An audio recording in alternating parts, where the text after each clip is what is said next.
hoje em uma das bem-aventuranças do sermão de Jesus, no Sermão do Monte.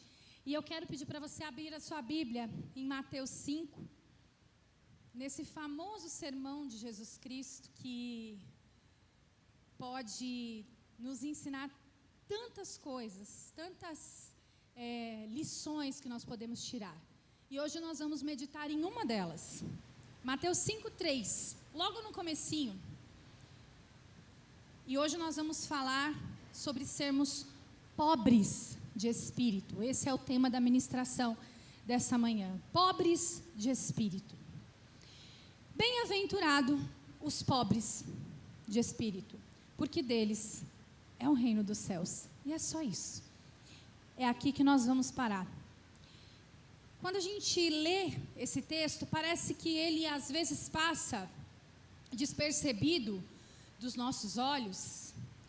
E quantas vezes a gente já ouviu alguém dizer: olha, fulano é pobre de espírito.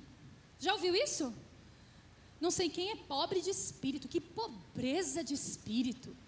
Normalmente essa expressão, ela vem com uma conotação ruim, não é? Com uma conotação, um tom de que essa pessoa é egoísta, egocêntrica, que passa por cima dos outros para se dar bem. Normalmente, quando a gente ouve essa expressão de que alguém é pobre de espírito, é isso que a pessoa está querendo dizer. É sempre com uma conotação ruim. Mas será que ser pobre de espírito é ruim? Será que ser pobre de espírito é algo reprovável? Ou nós estamos entendendo o ser pobre de espírito justamente o contrário do que ele realmente é? Nós estamos entendendo a pobreza de espírito de uma maneira errada, porque Jesus está dizendo aqui: bem-aventurado o pobre de espírito. E o que nesse contexto aqui esse bem-aventurado quer dizer? Bem-aventurado quer dizer feliz. Feliz aquele que é pobre de espírito. Mas essa felicidade que Jesus está falando aqui não é essa felicidade externa que a gente sente, não é uma empolgação, não é aquela alegria que a gente sente quando a caixa da Shopee ou da Shein chega lá em casa, né? Sei vocês, mas eu fico bem feliz. Quando a gente bate lá, né? O André não. O André treme todinho. Mas não é dessa alegria que a gente está falando. Não é da alegria de você receber uma promoção no teu emprego. Não é da alegria de você ter um relacionamento. Não é sobre essa felicidade que Jesus está falando aqui. Não é essa empolgação externa. A ideia aqui, quando Jesus diz feliz, bem-aventurado, pobre de espírito, é sobre uma felicidade que traz um estado de bem-estar absoluto, promovido pela correta relação entre Deus e o homem. O bem-estar absoluto que só pode sentir quem se relaciona corretamente com Deus. É sobre essa felicidade que Jesus está falando. E essa felicidade, ela é encontrada por poucos. Não são todos que conseguem alcançar esse bem-estar absoluto por se relacionar de maneira correta com Deus. Porque nós estamos nos relacionando com Deus muitas vezes como se Ele fosse um caixa eletrônico de banco. Nós estamos nos relacionando com Deus como se Ele fosse uma mão estendida para fazer tudo aquilo que eu quero, tudo aquilo que eu desejo, e para também tirar e desfazer tudo aquilo que eu não quero. Então a gente muitas vezes está se relacionando com Deus dessa maneira. Mas o bem-estar absoluto, a felicidade, a bem-aventurança está em você conhecer a vontade dEle e se relacionar com Ele de acordo com essa vontade. Então nesse sermão, que é o mais famoso assim de todos os tempos, eu acho que de Jesus talvez foi o que ficou mais famoso. Nesse sermão, ele expõe os valores do reino e a ética desse reino. Jesus, ele vai mostrando para nós como é o desejo de Deus, o coração de Deus. É um padrão moral elevadíssimo que Jesus coloca nesse Sermão do Monte. quando a gente começa a observar, parece até difícil de seguir, porque são coisas com padrões morais muito elevados, né? A maneira como a gente deve viver aquele que é nascido de novo. John Stott, ele fez uma declaração interessante sobre isso.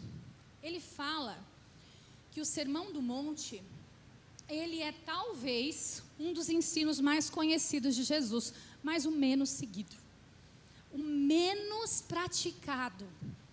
Porque, na verdade, esse ensino, eles descrevem os verdadeiros filhos de Deus, aqueles que foram regenerados pela graça e que vivem de acordo com a vontade de Deus.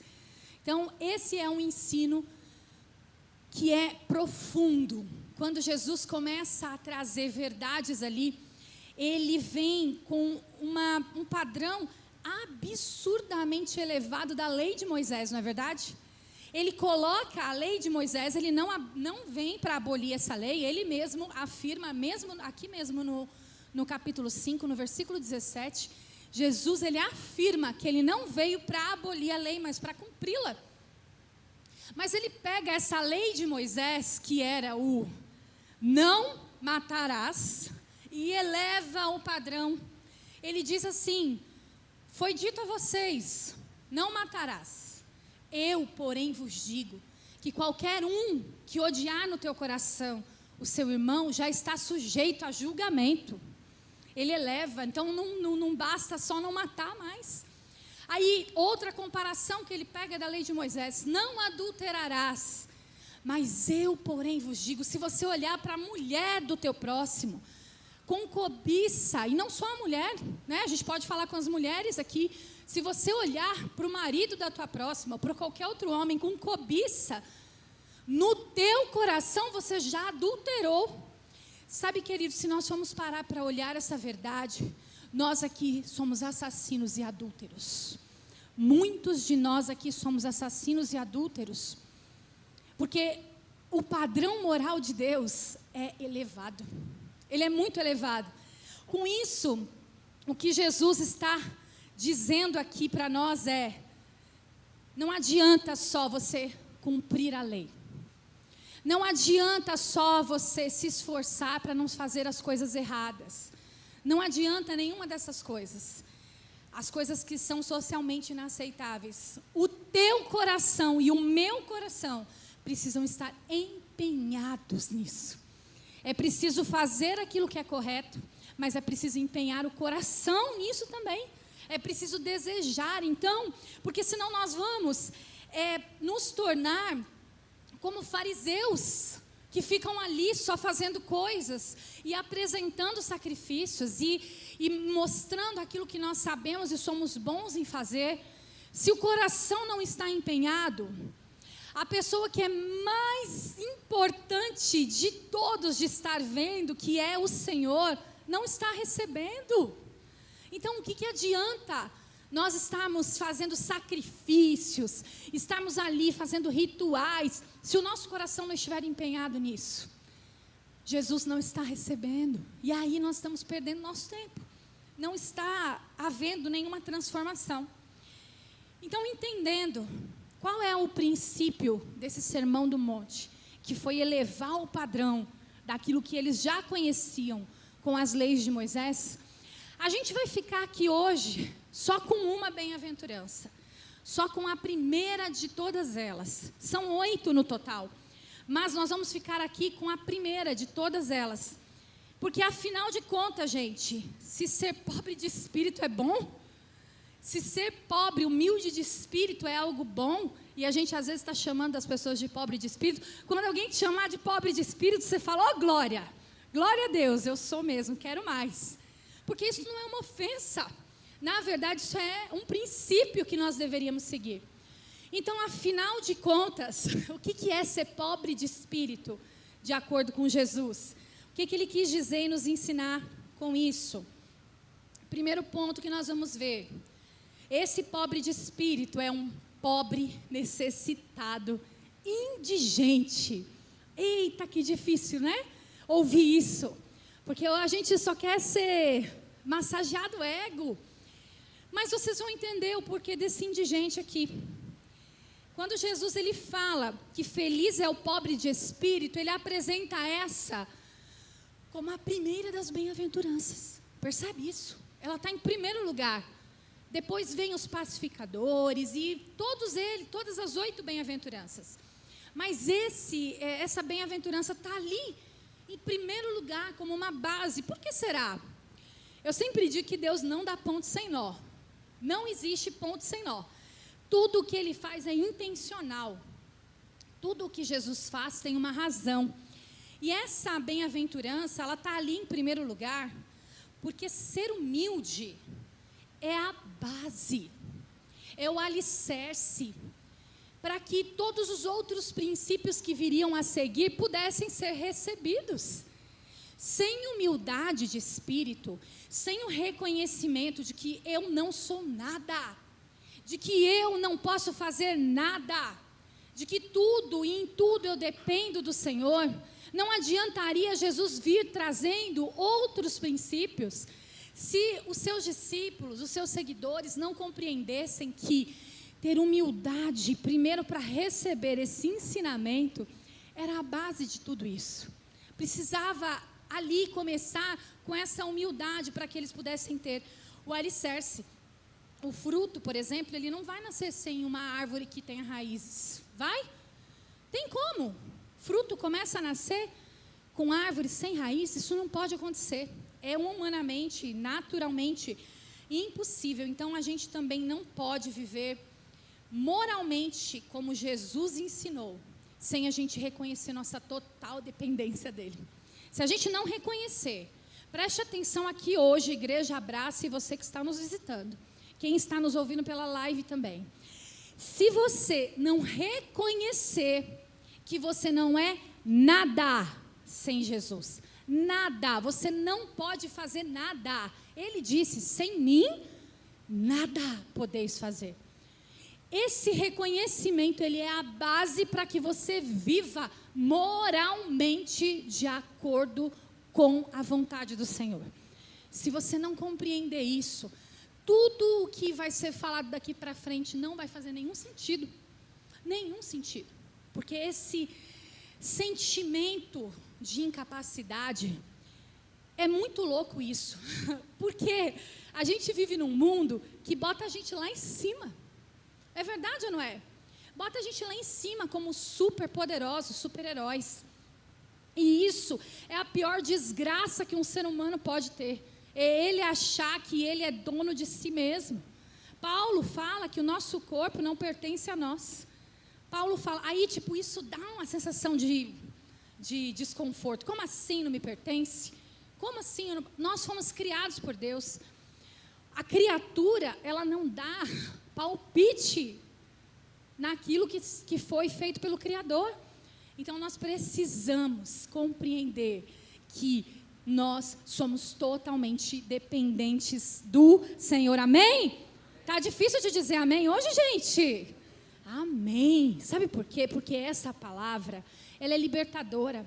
Quando você sair das amarras de ficar tentando ser alguém controlador da sua própria vida, você vai viver a verdadeira liberdade.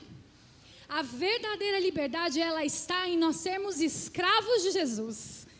Isso é muito os princípios do reino, né? Quem é maior é o menor, quem é o menor é o maior, quem é o primeiro é o último, quem é o último é o primeiro. Então, esses são os princípios do reino. Eles são contrários do mundo, mas é só ele que traz a verdadeira felicidade. A verdadeira felicidade, ela não é encontrada em outro lugar, somente quando nós vivemos esses princípios. Então, para a gente entender aqui, o que Jesus quis dizer com esse pobre de espírito?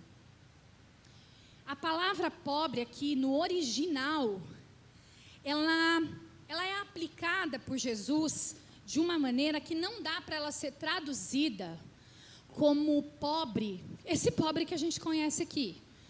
Pobre a gente, sabe? A gente que paga as nossas... A gente é rico? Se ninguém aqui está nadando na grana, senão a gente já tinha comprado o ar-condicionado, não é? Mas esse pobre aqui, não é esse pobre a gente, que trabalha honestamente, paga as contas, tem o que comer, tem o que vestir, tem onde morar, mas vive uma vida modesta, né? Vai se virando para viver. Essa pessoa pode ser considerada pobre? Pode. Às vezes não é nem classe média, é pobre mesmo. Mas não é sobre... Quando é traduzida a palavra que Jesus usou aqui no grego, no original, ela não é traduzida por esse pobre aqui convencional nosso. É um pobre muito pobre. É um pobre paupérrimo. Aquele que não tem nada, que é indigente, é mendigo. É esse o significado da palavra pobre aqui. E por que Jesus usou esse pobre tão pobre, tão paupérrimo, tão sem nada, para poder se referir a nós? William Barclay, ele fala o seguinte, que bem-aventurado é o homem que reconhece a sua própria debilidade extrema e confia exclusivamente em Deus. Gente, tem um segredo contido nesse pobre de espírito. Quando você reconhece a sua total dependência de Deus, você se torna a pessoa mais afortunada e feliz da face da terra. Tem um segredo contido nas palavras de Jesus. Não é algo simplesmente para nos humilhar, embora nós devamos nos humilhar na presença dEle. Mas é interessante que, mesmo quando Jesus ele nos dá esses ensinamentos, que nos colocam no nosso lugar, percebem que isso não é humilhante? Porque você se humilhar diante dEle é diferente do que você se sentir humilhado por Ele. E Deus não faz isso conosco.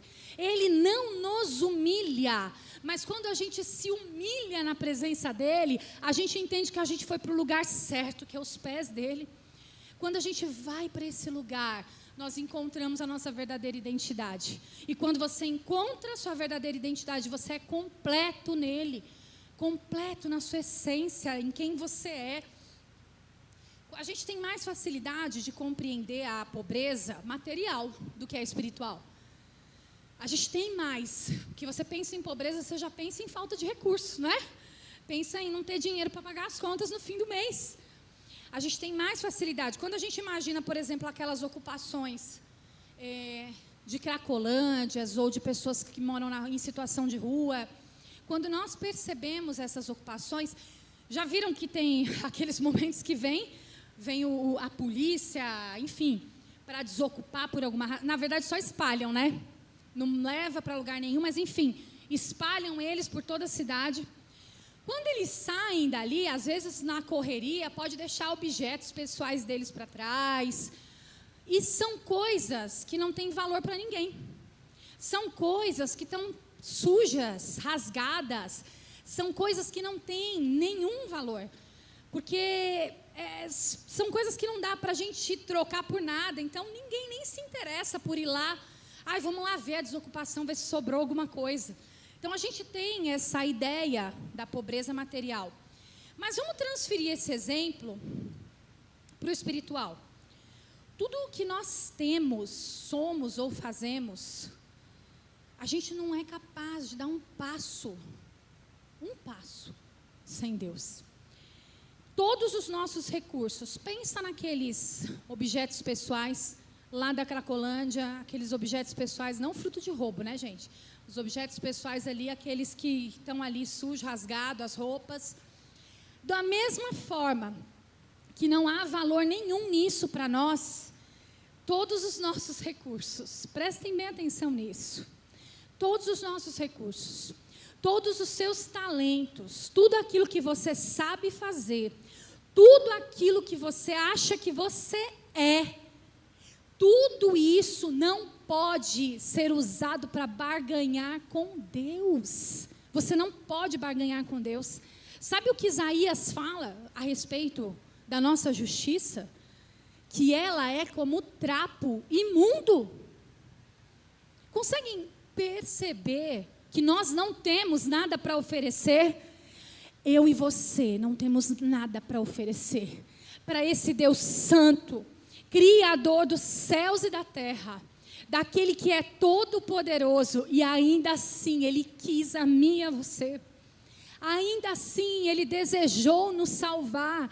Não tem nada do que você faça, não tem nada do que eu faça que possa fazer com que Deus me ame mais ou menos. Ele simplesmente nos ama. Não é pelo que você tem para dar, sabe por quê? Porque você não tem nada para dar. Eu não tenho nada para oferecer.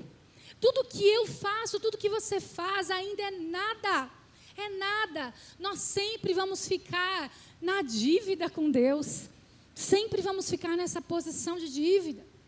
Então nós não podemos achar que somos alguma coisa, temos algo para barganhar com Deus. Sabe, os fariseus, eles acreditavam de verdade que eles podiam herdar o reino dos céus através das suas obras. Eles acreditavam nisso, que quanto mais eles fizessem, quanto melhores eles fossem, eles poderiam herdar o reino dos céus. Eles achavam até que eles estavam com saldo diante de Deus, que eles eram credores, porque eles olhavam para as pessoas com esse desdém. Eu sou, eu faço, eu aconteço. Você já se sentiu assim? Vamos ser honestos, não precisa levantar a mão, não. Você já se sentiu assim? Com essa sensação de que você está com saldo positivo na conta do céu? Você está trabalhando para o reino, trabalhando para Jesus, e aí você acha que Deus, Ele, de repente, te deve alguma coisa. Ou você fica chateado por algo que você não recebeu. Eu vou contar uma história para vocês, essa história é minha. Quando o André ficou internado, que ele teve a pancreatite, nós estávamos talvez no auge de maior ativismo da nossa vida. E veja bem que eu usei a palavra ativismo, porque era um estar na igreja de segunda a segunda, fazendo todas as coisas. Tainã sabe bem disso, né, Tainã? Estávamos lá na mesma época, no mesmo lugar, com o maior ativismo da nossa vida, vivendo esse tempo. O André ficou doente, uma doença muito grave, que levou ele ao coma, para a UTI, foi entubado e foi desenganado. Quando eu me vi nessa situação, com 26 anos, os meus 2 filhos pequenos, eu olhei para aquela situação e eu questionei a Deus. E eu fiz a besteira de fazer uma lista para Deus. E eu tive essa cara de pau, gente. Eu estou aqui confessando para vocês o meu pecado. E eu apresentei para Deus uma lista. Deus, mas olha, nós fazemos isso e isso e isso e isso na tua casa. Além de tudo isso, o André ainda faz capelania, ele cuida das pessoas que estão enfermas e agora ele está numa cama de hospital. Porque eu tinha aprendido que eu podia pôr Deus na parede. Eu tinha aprendido que eu podia exigir de Deus alguma coisa. Só que eu não encontrei uma parede do tamanho dele. Eu não encontrei uma parede que fosse capaz de prender o Senhor, o Deus Criador de todos os céus e da terra. E eu, nessa exigência com Deus, eu me lembrei de um conselho que eu havia recebido há muito tempo de uma amiga. E esse conselho foi o seguinte: Renata, quando você for orar, lembre-se que Deus, Ele não tem compromisso com o nosso chororô. Ele não tem compromisso com o que você acha que merece ou deixa de merecer. Deus, Ele é fiel a Ele mesmo. Ele é fiel à palavra dEle. Ele não é fiel aos nossos sentimentos. Sabe por quê? Nós somos facilmente enganados pelo nosso coração. Então, talvez você também já tenha estado numa situação parecida com essa. De estar fazendo coisas para o Senhor e as coisas não estão rolando, sabe? A sua vida não está fluindo como você acha que deveria fluir. Você não está tendo um relacionamento que você queria. Você não está tendo o emprego que você queria. Não está conseguindo cursar o curso que você queria. E aí você acha que Deus está te devendo isso porque você está trabalhando para Ele. Preste atenção no que eu vou te dizer agora. Tudo que a gente venha fazer para Ele, tudo o que você possa entregar, ainda é pouco perto do que Jesus fez naquela cruz. Ele já pagou o preço. Ele já pagou um alto preço por mim e por você. Então nós não podemos não podemos achar que nós somos merecedores de algo. Acontece que Deus, Ele é naturalmente bom. Ele é naturalmente galardoador daqueles que o buscam. Ele é naturalmente perdoador, porque isso está no caráter dele. Quem está indo no GC aqui? Quem está nos GCs? Então está aprendendo sobre os atributos de Deus, não é verdade? Deus, Ele é bom. A bondade de Deus é um atributo. Então, naturalmente, Deus nos abençoa. Por quê? Porque Ele é bom. É porque você merece? Não, é porque Ele é bom. Porque bondade é um atributo dEle. É natural dEle. Então, Ele tem prazer em perdoar os pecados das pessoas que verdadeiramente se arrependem. Lembra daquela parábola do publicano e do fariseu? O publicano batia no peito dizendo: Senhor, me perdoa. Senhor, eu sou sujo. Senhor, eu sou imundo. Enquanto o fariseu olhava e falava: olha, que bom que eu não sou como esse publicano. Eu dou o dízimo, eu faço isso, faço as orações, jejuo, faço aquilo. E o que nós vemos aqui é que Jesus, Ele estendeu sobre aquele publicano o perdão por causa do arrependimento genuíno. O publicano foi justificado, mas o fariseu, ele teve ali a sua oração rejeitada por Deus. Sabe, a gente às vezes tem agido dessa maneira religiosa. Sabe por quê? Que é o segundo ponto que nós vamos ver aqui. A altivez do espírito, ela precede a queda. Provérbios 16, 18. A soberba precede a ruína e a altivez do espírito precede a queda. Sabe por que Satanás caiu? Por que Satanás caiu? Porque ele foi soberbo. Satanás caiu porque ele quis ser como Deus.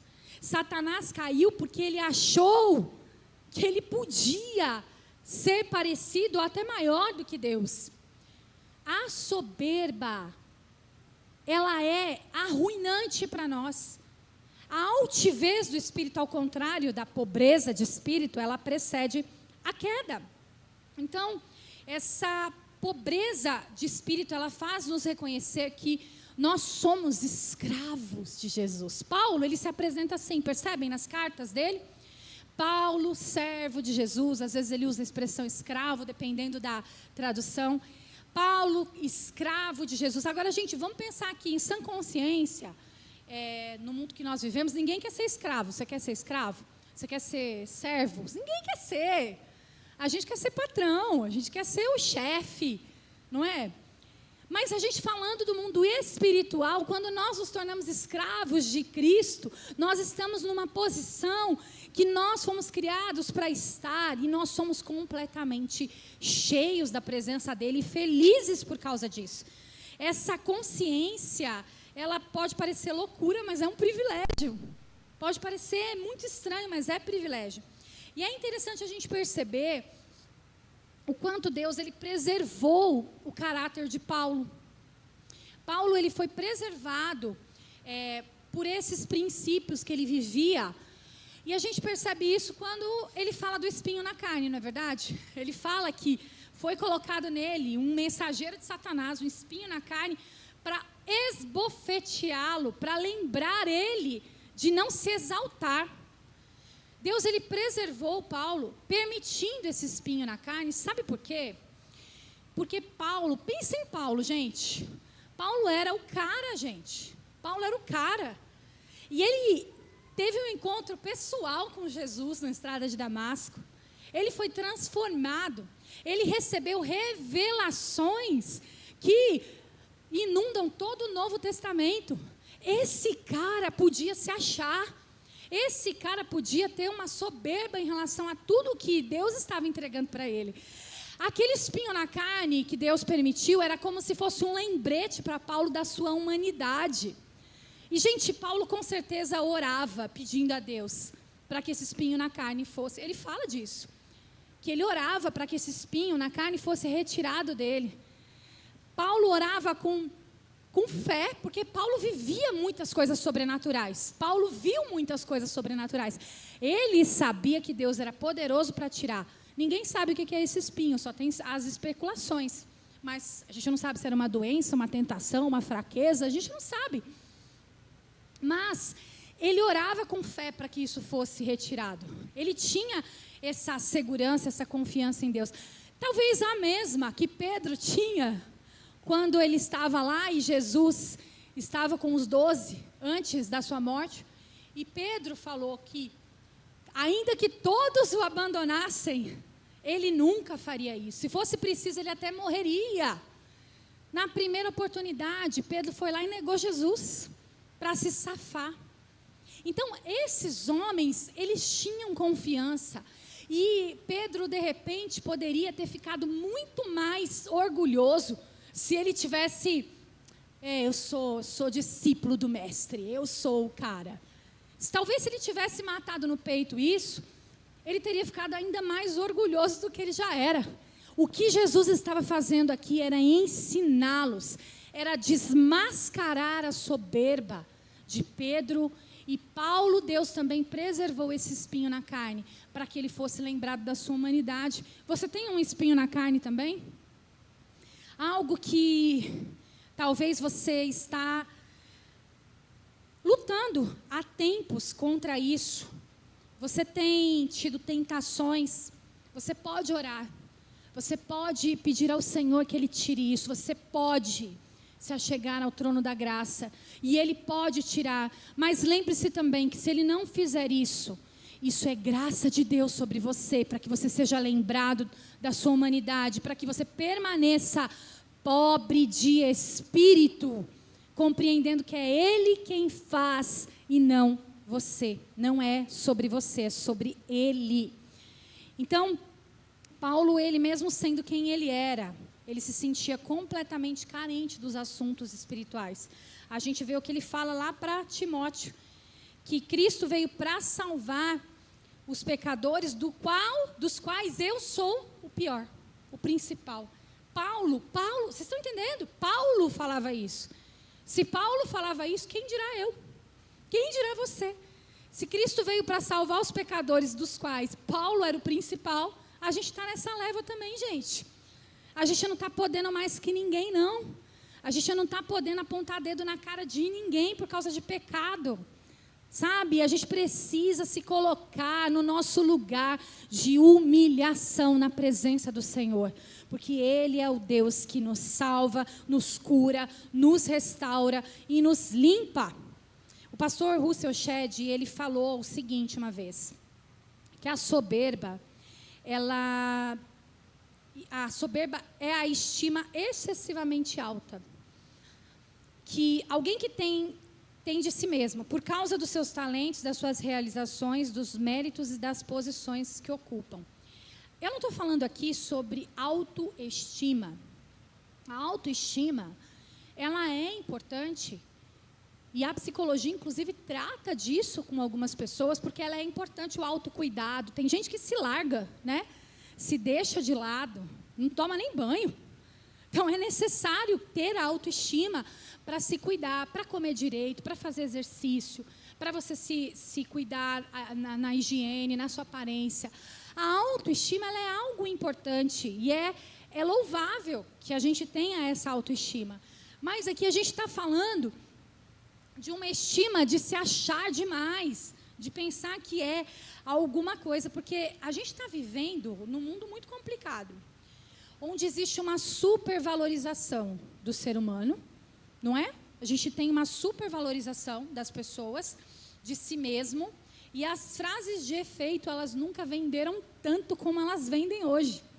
Essas frases para elevar o ego, sabe? Para inflar esse orgulho. Então, elas são vendidas. Vamos ver umas aqui? Eu trouxe umas aqui para a gente refletir. São frases tiradas da internet, tá? Que você pode encontrar aí em qualquer lugar. Poderia estar num para-choque de caminhão? Poderia estar num para-choque de caminhão. Mas é assim que o mundo vê o que é totalmente contrário ao que Jesus vê. Olha essa frase aqui, gente, que boa. Quem nasceu para ser oceano, não se contenta em ser aquário. Anota aí, gente, põe lá na bio do Instagram, tá? Gente, brincadeira, não faz isso não, tá? Então, quem nasceu para ser oceano, não se contenta em ser aquário. Ó, isso aí já bota a gente, né? Você até infla o peito para poder ouvir essa. Olha essa aqui. Se apaixone por alguém. Ó os casaizinhos aí, ó rede, presta atenção. Se apaixone por alguém que te faça rir dos seus próprios erros e que te aceite do jeito que você é. Aí não muda não para você ver, amado. Não muda não para você ver. A gente pode até... O único que nos aceita como nós somos, mas para nos transformar é Jesus. Se a gente não passar pela moinha, a gente vai continuar sendo um cabra sem raça nenhuma. Porque a gente é bicho ruim. Então não dá para a gente ficar caindo nessa... Olha essa aqui é boa também. Essa é do Renato Russo, gente. Pode falar do Renato Russo na igreja? Não, né? Mas eu vou falar. Se você... Não vou cantar nada do Renato Russo, tá? É só uma frase. Se você quiser alguém em quem confiar, confie em si mesmo. Salomão não deu like nessa frase aqui do Renato Russo, porque olha o que Salomão fala lá em Provérbios. Confie no Senhor de todo o teu coração e não se apoie no seu próprio entendimento. Olha o que o mundo está pregando. Se você tiver que confiar em alguém, confie em você mesmo. Confie em você para você ver para onde você vai. Confia para você ver aonde você vai parar. Tem mais uma aqui. Essa é de Steve Jobs. Tenha coragem de seguir o que o seu coração e sua intuição... Olha isso. Tenham coragem de seguir o que o teu coração e a tua intuição dizem, porque eles sabem o que você realmente deseja. Todo o resto é secundário.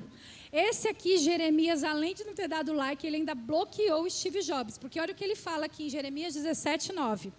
Enganoso é o coração, mais do que todas as coisas, e desesperadamente corrupto.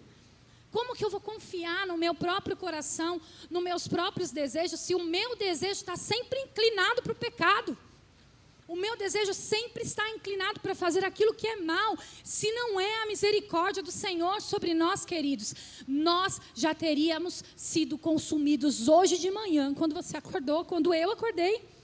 Se ela não se renovasse sobre a nossa vida, essa manhã, eu e você já tínhamos sido consumidos, já tinham virado fumaça. Já tinha ido para o espaço, porque não há em nós nada que possa ser agradável. E por último aqui a frase, quem não anotou depois me pede, tá gente? A gente bota lá no status do WhatsApp. Tem vazio que só se preenche com um pouco mais de si mesmo. Eita! Tem vazio que só se preenche com um pouco mais de si mesmo. A humanidade, ela está completamente corrompida e egocêntrica. Esse sermão de Jesus, ele nos ensina sobre nós sermos pobres, paupérrimos, indigentes, totalmente dependentes dele. Porque a gente precisa reconhecer nossa total incapacidade de fazer aquilo que é bom. E por causa disso, esse sermão de Jesus, ele não fez muito sucesso, não faz muito sucesso. É por isso que ele é o mais conhecido, mas talvez o menos seguido. Porque é difícil abandonar esse nosso ego, o nosso coração inflado. Ele é legal massagear o ego. Então, a gente, para colocar isso em prática, é muita coisa que a gente precisa abandonar. Porque, ao contrário do que diz essa última frase, que o vazio se preenche com um pouco mais de mim mesmo, a única coisa que preenche o vazio do homem é enxergar o valor dele. Mas o valor dele está pregado na cruz. O valor do homem está pregado na cruz. Quando eu e você conseguimos enxergar isso, conseguimos ver na cruz o nosso valor, o sangue derramado naquela cruz, provando o quanto nós somos valiosos, isso preenche o nosso vazio. não é um pouco de nós mesmos, um pouco mais de orgulho, um pouco mais de qualquer outra coisa.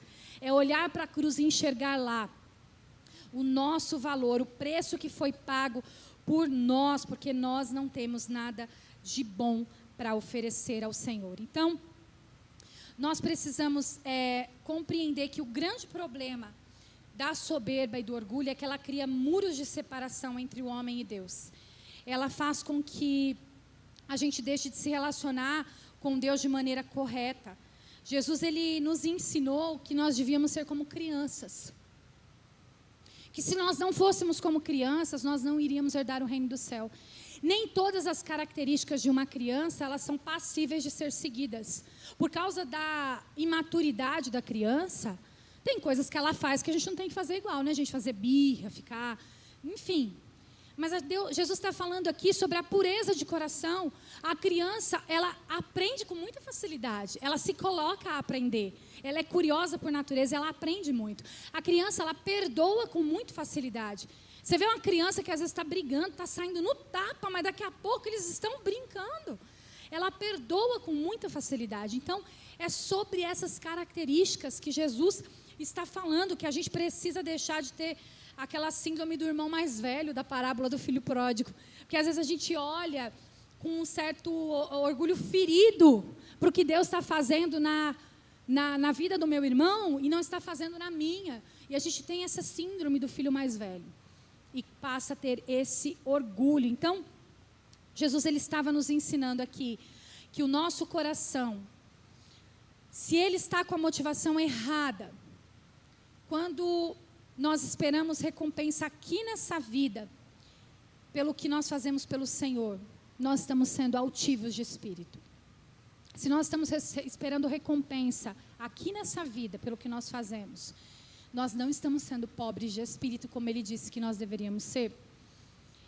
Os pobres de espírito, eles não reagem com orgulho ferido ao que Deus está fazendo na vida do irmão, por exemplo. Ele não reage com um coração amargurado com o que Deus não está fazendo. Então, nós precisamos aprender com aquele que é o maior exemplo de todos, que é Jesus. Aquele que lavou os pés dos discípulos. Ele foi com uma bacia e com uma toalha. E ele lavou os pés. E lavar os pés naquela época era um ato de humilhação. E ele fez isso mesmo ele sendo mestre. Porque a mensagem que ele estava deixando aqui para nós era: se eu que sou o Senhor e mestre estou fazendo isso, quem dirá vocês? Como vocês deverão agir? Vocês precisam ser humildes. Foi essa humildade que Paulo ressaltou a respeito de Jesus, porque ele é o nosso maior exemplo, ele é o nosso modelo, ele é o nosso maior exemplo. E já terminando, eu quero só ressaltar o que Paulo falou a respeito de Jesus em Filipenses 2, 5 a 8.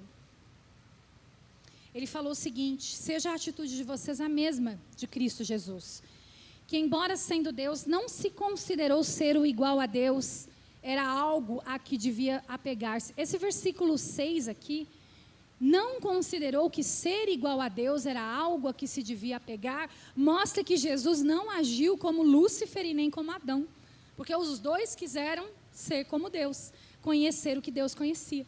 E Jesus, mesmo sendo Deus, não considerou que isso era algo ao qual ele devia apegar-se. Mas ele esvaziou-se a si mesmo, vindo a ser servo e tornando-se semelhante aos homens. Ou seja, ele se despiu voluntariamente. Ele enfrentou todos os desafios e desvantagens da vida humana. E sendo encontrado em forma humana, humilhou-se a si mesmo e foi obediente até a morte, e morte de cruz.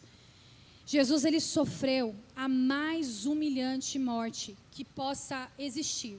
Não existia morte mais humilhante naquela época do que a morte de cruz, a morte que Jesus sofreu. Não existia.